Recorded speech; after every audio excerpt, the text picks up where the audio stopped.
Breaking news mga kabayan! Mga eroplano ng Australia at New Zealand na apektuhan sa ginawa ng China. Pangalawang breaking news.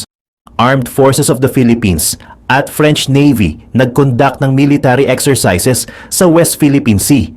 Pangatlong breaking news. China, pinipigilan ang mga Philippine companies na mag-explore sa West Philippine Sea. Bago tayo magumpisa, baka pwede pa like ng video na ito. Malaking bagay na to sa aming mga content creators. Maraming salamat po.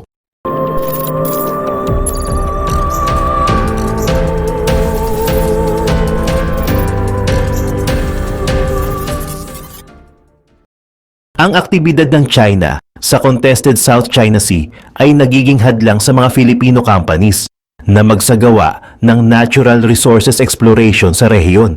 Ayon kay Philippine Foreign Secretary Enrique Manalo sa isang talakayan sa Chatham House sa London noong Martes, ang South China Sea ay isang mahalagang shipping route na naglalaman ng major oil at gas reserves.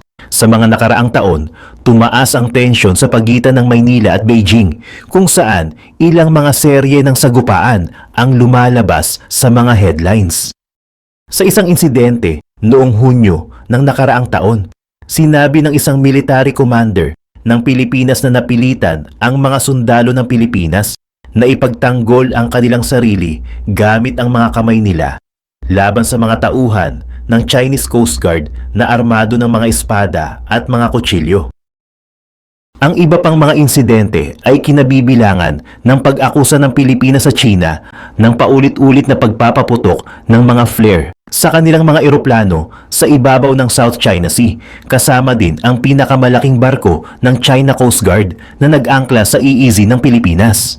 Sabi ni Manalo, direktang nakaapekto ang mga insidenteng ito sa bansa, kung saan tinutukoy niya ang June incident na naganap sa palibot ng Second Thomas Shoal. Gawa ng inaangkin ng bansa na ito ay kanilang teritoryo at kinukwestiyon nila ang ating karapatan. Inabuso nila kami at sa katunayan, maraming mga insidente ang nangyari sa nakaraang 2 taon, kabilang ang paggamit ng water cannon, lasers, at maging mga pambabangga. Malaki rin ang aming pag-aalala dito, syempre, dahil kung magpapatuloy ang mga insidenteng ito at kung lumala pa, tiyak na tataas ng malaki ang tensyon. Bilang karagdagan sinabi niya na ang Pilipinas ay absolutely committed sa pag-manage ng mga insidente ng may kapayapaan. Samantala, sa iba pang mga balita, ang isang commercial flight mula Sydney patungong Christchurch ay binigyan ng direktang babala mula sa militar ng China na iwasan ang isang bahagi ng airspace noong Martes ng umaga, habang ang kanilang mga barkong pandigma ay nagkakaroon ng mga live fire drills sa lugar. Ang babala na ibinigay sa flight UAE 3HJ bandang 11 AM. Ito ay naganap kasabay ng mga alalahanin tungkol sa tumataas na military activity ng China sa mga international waters, mga 340 nautical miles sa timog silangan ng lungsod. Dahil dito, nagtakda ang ilang airline kabilang ang Qantas at Air New Zealand na ilihis ang mga flight matapos ang formal advice mula sa mga air traffic controllers. Ayon sa ulat ng Sydney Morning Herald, sinabi daw ng Australian Defence Minister na si Richard Marles na ang mga eroplano na dumadaan sa Tasman Sea ay napilitang baguhin ang ruta matapos magbigay ang China ng alert tungkol sa kanilang mga pagsasanay. Gayunpaman, hindi nakapag-obserba ang militar ng Australia sa anumang live fire sa kabila ng mga consistent movements na tumutugma sa mga ganitong drills. Pinagtanggol naman ng Foreign Ministry ng China ang mga drills. Ayon kay Guo Jiakun, ipinadala ng People's Liberation Army Southern Theater Command ang Chinese fleet upang magsagawa ng isang far seas exercise. Ang drill ay isinagawa sa isang safe, standard, and professional manner na nakabatay sa mga relevant international law at international practice. Inacknowledged ni Australian Prime Minister Anthony Albanese ang mga military exercises, ngunit hindi nito pinuna ang China. Ayon sa kanya, ito ay activity na naganap sa mga katubigan na naaayon sa international law. Dagdag pa niya, wala namang panganib sa alinman sa mga Australia o New Zealand assets. Sa iba pang mga balita, Inanunsyo ng Armed Forces of the Philippines noong Biyernes ng gabi na nagsagawa ito ng isang maritime cooperative activity kasama ang French Navy Charles de Gaulle Carrier Strike Group. Sa isang pahayag, sinabi ni Colonel Xerxes Trinidad na ito na ang third consecutive week ng joint maritime activities ng AFP sa West Philippine Sea sa loob ng Joint Operational Area ng Northern Luzon Command. Ang mga asset ng AFP na ipinadala para dito ay ang missile frigate BRP Jose Rizal, offshore patrol vessel BRP Gregorio del Pilar, isang C-90 patrol aircraft, dalawang FA-50PH light jet fighters, at mga search and rescue unit ng Philippine Air Force. Sa panig naman ng French Navy, kasama sa mga military assets nila ang aircraft carrier Charles de Gaulle, Aquitaine-class frigate Provence, force supply vessel Jacques Chevalier, Horizon-class air defense destroyer Forbin, at isa pang Aquitaine-class frigate na Alsace. Ayon kay Trinidad, nag-collaborate ang AFP at French Navy sa isang serye ng mga aktibidad na naglalayong mag-enhance ng kanilang interoperability, communication at defense capabilities. Kasama sa mga serye ng drills ang Communications Check Exercise, Division Tactics Officer of the Watch Maneuvers, Photo Exercise, Replenishment at Sea, Personnel Exchange through Rigid Hull Inflatable Boats, Anti-Submarine Warfare Exercises, at Dissimilar Aircraft Combat Training. Ang sunod-sunod na pagsasagawa ng MCA kasama ang iba pang mga bansang may kaparehong layunin ay nagpapakita ng lumalaking international focus sa maritime security sa WPS at layunin din nitong palakasin ang interoperability at mga defense capabilities ng mga kaalyado at partner nations. Pang-apat na breaking news, Russia nagulat sa ginawa ng Japan. Sa pakikipaglaban nito sa Ukraine, nakaharap ang Russia sa halos impenetrable wall in the form of the West. Ang buong entire NATO alliance of Western nations ay patuloy na nagpapalakas ng kanilang mga national and international defensive effort.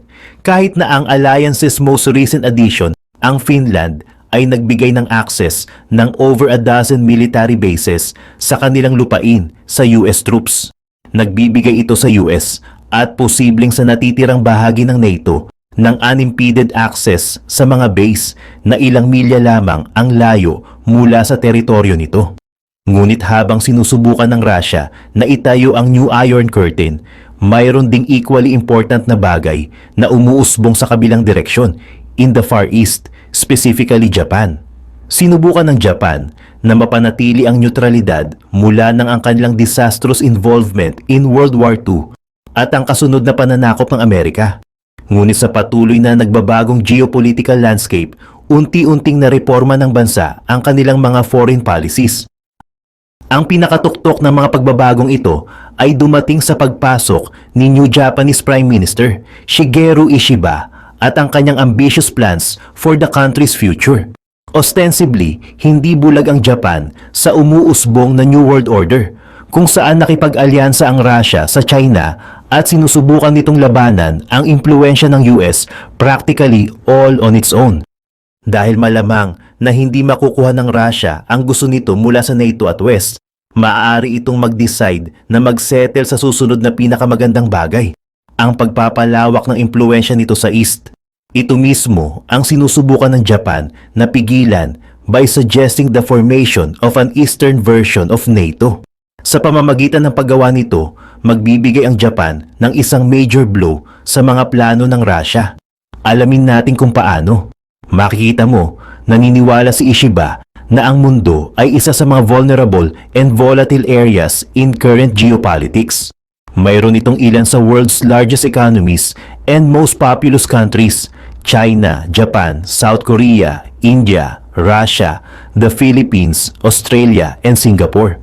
Ngunit halos wala sa mga bansang iyon ang nag-ratify ng mga defense agreements sa ibang mga malalaking ekonomiya, maliban sa posibleng China at Russia. Ito ay isang concern kay Ishiba na nag-argue na ang kawalan ng isang collective self-defense system tulad ng NATO ay nangangahulugan na ang mga bansa ay mas malamang na kumilos para sa kanilang self-interest kaysa magtulungan upang lumikha ng military blocs. And there's some merit to the claim. Unti-unting pinapalakas ng China ang kanilang militar at pinatataas ang boldness ng kanilang mga military exercises. Noong mid-October, inilagay ng country's navy ang isang aircraft carrier, warplanes, and other vessels as close to the coast of Taiwan as possible sa isang clear exercise upang isara at i-block ang mga ports ng Taiwan sa isang simulated China-Taiwan conflict. Ang katotohanan na ang Taiwan ay isang geopolitical irregularity at partially recognized by UN nations and partially militarily supported by the US ay nagpapalala pa sa mga bagay sa rehiyon. Sa katunayan, ang US ay walang official defense treaty with Taiwan. Ibig sabihin na ang presensya nito sa lugar ay hindi isang indikasyon na tutulungan talaga ng bansa ang Taiwan sa kaganapan ng isang posibleng escalation ng conflict. Ang sagot ni Ishiba, isang Eastern variant ng NATO. Ang ideya ng punong ministro ng Japan para sa pag-aayos sa mga issue sa Indo-Pacific ay dalawang bahagi. Una, nais niyang gawin ang nabanggit na NATO analog in the Pacific, kasama ang mga bansang tulad ng South Korea, Australia, Singapore at Pilipinas na lahat ay sumali sa isang meaningful defense assurance alliance. Marahil ay pinamumunuan ng mismong US. Pangalawa, nais ng Japan na simulan ang pagpapalawak ng kanilang presensya sa militar upang maabot ang higit sa kanilang sariling mga borders through the use of US military bases in the Pacific, tulad ng nasa Guam, isang US territory in the Pacific. Ang unang solusyon ay bahagyang nag-lead sa pangalawa at agad na minarkahan ng parehong US at Russia as problematic and for a few good reasons. Sa core nito, ang ideya ay relatively simple. Ginagaya nito ang NATO's basic goals of uniting various nations. Sa pagkakataong ito sa Indo-Pacific, against external threats, habang lumilikha din ng isang level of internal consistency between them in terms of foreign policy. Gayunpaman, wala pang concrete plan si Ishiba kung anong mga bansa ang magiging candidates upang maging members ng proposed Asian NATO. Ang Australia at India ay nasa isang informal alliance with the US and Japan, the Quadrilateral Security Dialogue or Quad, na nakafocus sa broad strategic, economic, and humanitarian interests. Nang unang nilikha ang Quad noong 2007, inilarawan ng noon ay Prime Minister ng Japan na si Shinzo Abe bilang isang multinational network of allies. Ngunit noong 2008, ang Australia's fears over Chinese economic retaliation against the Quad members ay nag-cause ng pagkalat ng alyansa. Gayunpaman, muling naitatag ang Quad noong 2017 with the same members and pretty much the same goal as before. Habang ang Quad ay hindi isang formal military alliance, maaaring subukan ng Japan na gamitin ang mga bilateral dialogues na pinapayagan nito upang hikayatin ang mga miyembro na gawin itong isang official defensive pact. Malamang na interesado rin ang Japan na gamitin ang Quad bilang isang stepping stone una sa pagtanggap ng mga new members such as South Korea and Singapore na parehong formidable economies and militaries on their own bago ito gawing isang bagay na mas kahawig ng NATO. Simple lang ang dahilan nito. Umaasa ang Japan na sa pamamagitan ng paglikha ng mas maraming military pacts sa Asia, maaari nitong pigilan ang impluensya ng China at Russia sa rehiyon. To that end, parehong nagsimulang mag-flex ng kanilang mga muscles sa rehiyon ang dalawang bansa. Ang China at Russia ay nagsimulang magsagawa ng mas elaborate joint military exercises in the area. Noong September, nag-breached ang mga Russian aircraft sa Japan's waters and airspace na nag-udyok sa Japan Air Self-Defense Force o JASDF upang tipunin ang kanilang fleet ng F-35 at F-15 at mag-launch ng mga flare bilang babala. Ito ang unang pagkakataon na direktang nagbigay ng warning ang JASDF sa mga troops ng ibang bansa at agad itong sinundan ng protest ng Japan sa mga Russia's movements and actions through diplomatic channels. Ito ay maaaring naging catalyst para sa pagsisikap ng Japan na pigilan ang mga future infractions sa pamamagitan ng opisyal na pag-alay ng sarili sa ibang mga bansa sa Indo-Pacific. Gayunpaman, Ang process kung saan maaaring pinaplano ng Japan na gawin iyon ay malamang na maging mabagal kung opisyal itong ipatupad. Ang anumang biglaang pagkilos ng Japan tulad ng pag-recruit ng maraming bansa under a single defensive alliance ay maaaring mag-udyok sa China at Russia na magpatupad ng mas agresibong mga hakbang. Essentially, ang Russia-China Alliance at ang pakikipag-ugnayan ng Japan sa mga kaalyado ay nagdala ng isang uri ng stalemate sa lugar. Ang mga worries ng Japan ay lalong lumalala by the fact that the country is in close proximity sa dalawang bansa na may mga nuclear arsenals. Pagkatapos ng World War II na nagpakita ng power of nuclear weaponry at naglagay sa Japan sa ilalim ng pananakop ng US bilang resulta, ipinakilala ng mga Japanese ang 3 non-nuclear principles in 1967. Pinagbawalan ng mga principles ang Japan na magkaroon, gumawa at magpasok ng mga nuclear weapons into its military capabilities. Ang mga non-nuclear principles ay sinundan ng 4 pillars of nuclear policy a year later na nagpakita ng commitment ng Japan na gamitin ang nuclear energy ng mapayapa at pinapayagan ang bansa na i-enjoy ang mga US Extended Nuclear Deterrence Policies. Nangangahulugan ito na ang US ang responsable para sa pag-counter-strike ng mga nuclear weapons na ituturo sa Japan. Ang mga initial treaties ay muling pinagtibay sa Non-Proliferation Treaty noong 1976 at ang Nuclear Test Ban Treaty noong 1990s na naghihigpit sa Japan na magkaroon ng mga paraan upang bumuo at mag-deploy ng mga nuclear weapons. Sa katunayan, sa kabila ng pagkakaroon ng US ng mas maraming military bases and troops sa Japanese soil than anywhere else in the world, maliban sa mismong US, hindi kailanman nag-host ang Japan ng mga US nuclear weapons. Ang isang proposal noong 2017 upang gawin ito ay agad na tinanggihan ng government at the time. Ngunit ang pinaka-recent Japanese administrations ay medyo nag-aalangan sa approach na ito, and for 2 reasons. Una, nagsimula ang North Korea ng independent nuclear testing noong 2006 na direktang sumalungat sa worldwide ban sa nuclear testing. Bukod dito, madalas na sinusubukan ng North Korea ang kanilang mga ballistic missile capacities by firing them over the Japanese archipelago into the Pacific Ocean. Ang ballistic testing ay nag-accelerate lamang nung mga nakaraang taon habang nagsimulang magbigay pansin ang mundo sa ongoing conflict in Ukraine rather than North Korea's missile tests. Ang mga tests in late 2022 ay nagpapakita na ang North Korea ay nagtataglay na ng kakayahan na i-target ang Guam gamit ang mga ballistic missiles, at least in theory. Dahil sa relative proximity ng North Korea at Japan, nangangahulugan din ito na ang Japan ay maaaring ituring na isang potensyal na target para sa pagsalakay ng North Korea sa hinaharap. Ang pangalawang dahilan ay, syempre, ang Russia. More precisely, nag-opt-out ang Russia sa mga nuclear testing bans in late 2023 pagkatapos tanggihan na lumahok sa bagong Strategic Arms Reduction Treaty o START na initiative sa US for tracking nuclear arsenal inspections. At ipinagtatanggol naman ng Russia ang kanilang mga aksyon sa pamamagitan ng pagsunod sa halimbawa na itinakda ng US at paglalagay ng kanilang sarili sa line with US policies at the time. Gayunpaman, take note of the date of the opt-out.